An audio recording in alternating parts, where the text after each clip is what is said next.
खट्टा मीठा चूरन ले लो, कच्चे आम का पापड़ ले लो। ललिता की आवाज रोज एक सरकारी स्कूल के बाहर ऐसे ही सुनाई पड़ती थी। वहीं उसकी 10 साल की बेटी मर्सी पढ़ती थी। पति की मौत के बाद बस यही उसकी कमाई का जरिया था। गांव में उनका एक मिट्टी से बना घर और एक खेत का छोटा सा टुकड़ा था। ललिता उसे बो सके, उसके पास इतने पैसे नहीं थे। ललिता की ननद संतोषी ने उसे हड़पने की बहुत कोशिश की, लेकिन उसने वह संतोषी को नहीं दिया, जिसके कारण संतोषी ने उनसे रिश्ता तोड़ लिया। माँ, बहुत गर्मी पड़ रही है, चलो ना कुछ दिन के लिए बुआ के यहाँ चलते हैं। उनके यहाँ एसी है, वहाँ तो इतनी ठंडक रहती है कि इन गर्मियों में भी रजाई ओढ़ने का मन करता है। पागल तो नहीं हो गई तुम? जानती नहीं हो कि तुम्हारी बुआ कितनी अमीर है? टूटा फूटा जैसा भी है, लेकिन अपना घर अपना है, हम कहीं नहीं जाएंगे। मर्सी अपनी माँ की बात सुनकर उदास हो गई और सो गई। अगले दिन मर्सी स्कूल चली गई और ललिता अपना सामान बेचने। तभी किसी ने खबर दी कि उनका घर गिर गया है। ललिता अपने घर पहुंची तो देखा कि उनका कच्चा घर गिरा पड़ा है। ललिता ने मर्सी को सीने से लगाते हुए कहा, शुक्र है भगवान का कि हम दोनों घर पर नहीं थे, वरना दोनों माँ बेटी इस मलबे के नीचे दबकर मर गए होते। माँ, हमारा घर तो गिर गया, अब हम कहाँ रहेंगे? लगता है आज बरसों बाद तुम्हारी बुआ के घर जाना पड़ेगा। जब तक हमारा घर ठीक नहीं होता वहीं रुकेंगे, इसके अलावा कहीं कोई दूसरा आसरा नहीं है। मुसीबत के समय न जाने उनका मन पिघल जाए। मर्सी बहुत खुश हुई। वह तो कब से अपनी बुआ के घर जाना चाहती थी। वहां पहुंचकर जब उन्होंने दरवाजा खटखटाया तो संतोषी की आवाज आई, आती हूँ। पता नहीं कौन बदतमीज है दरवाजे पर, इतनी गर्मी में भी चैन नहीं है। दरवाजा खोलने के बाद वह बोली, तुम लोगों ने तो सारी शर्म बेच खाई, बच्ची को लेकर ही भीख मांगने आ गई। जाओ कहीं और से मांगो। बुआ, हम भिखारी नहीं हैं, ये माँ है और मैं मर्सी। आपने हमें पहचाना नहीं? मर्सी? ओह मर्सी, ये क्या भिखारियों सा हाल बना रखा है? जल्दी अंदर आओ, कोई देखेगा तो हमारी इज्जत का तो फलूदा बन जाएगा। गंदे कपड़े, हाथ में पोटली, चप्पलें मिट्टी में सनी हुई, किसको बताऊंगी कि ये मेरे मायके वाले हैं? जल्दी बाथरूम में जाओ और नहाकर ढंग से कपड़े पहन लो, कहीं किसी ने पहचान लिया तो मेरी तो घोर बेइज्जती होगी। हाँ।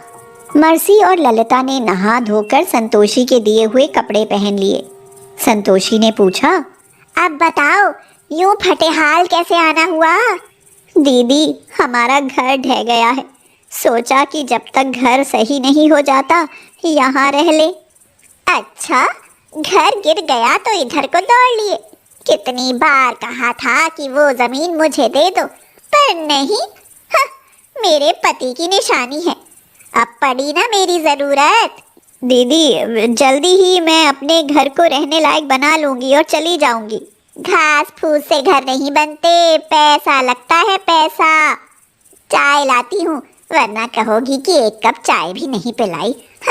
संतोषी चाय लेने चली गई।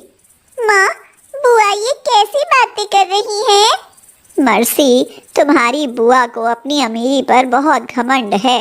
कुछ देर बाद संतोषी चाय ले आई और बोली, साफ सीधी बात है भाभी, 2-4 दिन रह लो, लेकिन ज्यादा दिन मैं भी नहीं रख पाऊंगी। हाँ, सिम्मी के पापा को पता चला तो खामखा नाराज होंगे।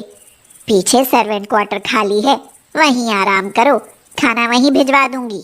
ललिता पर तो जैसे बिजली टूट गई। समझ नहीं आया कि रुके या चली जाए, लेकिन रुकने के अलावा उसके पास कोई रास्ता भी नहीं था। संतोषी ने उन्हें बिना पंखे का कमरा दिया। एक तो गर्मी, ऊपर से मच्छर। मर्सी रात भर नहीं सो पाई और बोली, माँ, बुआ तो बहुत गंदी है। मुझे लगा था कि बुआ हमें एसी वाले कमरे में सुलाएंगी, मगर यहाँ तो पंखा भी नहीं है।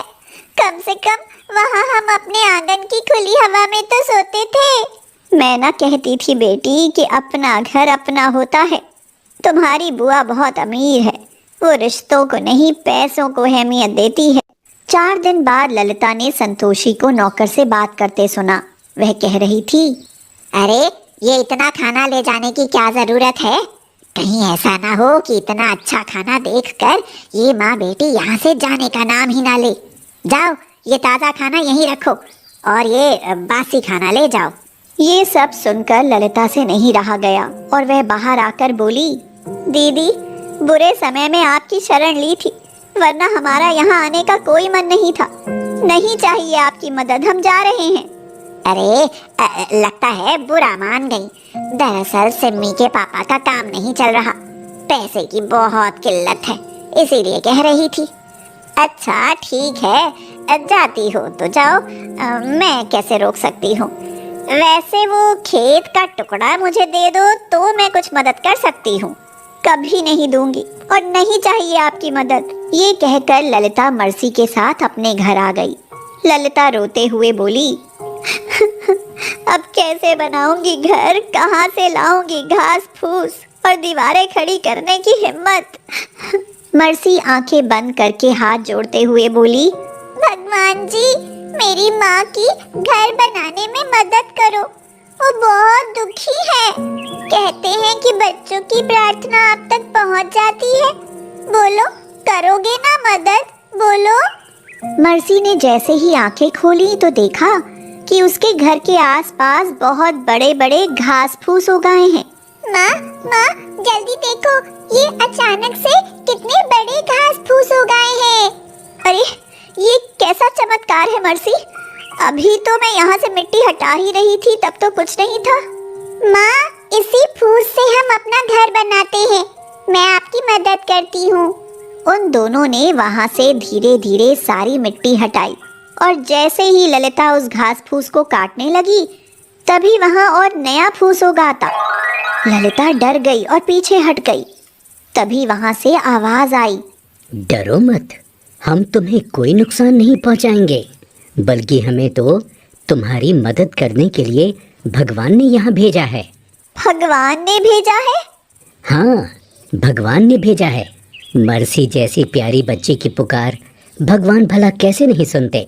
भगवान ने आदेश देकर भेजा है कि हमें तुम्हारे लिए एक फूस का घर बनाना है। तुम जल्दी हमें काटो ताकि हम तुम्हारे लिए एक प्यारा सा फूस का घर बना सकें। उनकी बात सुनकर वो दोनों बहुत खुश हुई और जल्दी जल्दी फूस काटने लगी। जैसे ही वो फूस काट कर रखती, वो घर का आकार ले लेता। कुछ ही घंटों में एक सुंदर और मजबूत घर बन चुका था। मर्सी ने कहा, धन्यवाद भगवान जी, आपने हमारी मदद करी और इस फूस को हमारा घर बनाने के लिए भेजा। तुमको भी बहुत बहुत धन्यवाद फूस। अपने आप को कभी कमज़ोर मत समझना मर्सी, क्योंकि जिनके इरादे मजबूत होते हैं उन्हें कोई नहीं रोक सकता।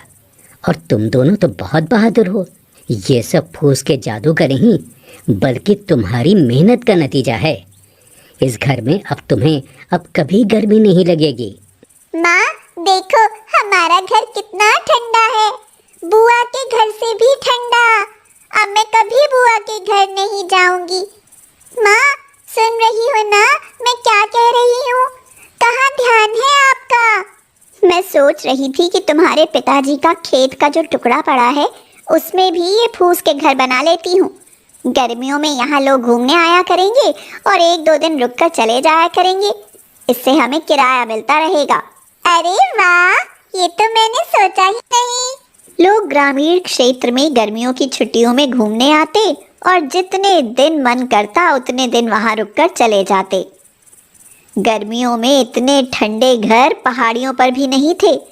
उस फूस के घर को देखकर सब खुश हो जाते। लोग फूस का घर दूर दूर से देखने आने लगे। ललिता को आमदनी होने लगी, जिससे वह और ज़मीन खरीदकर फूस के घर बनाने लगी, जिससे उसकी अच्छी कमाई होने लगी। फूस के घर ने ललिता की जिंदगी ही बदल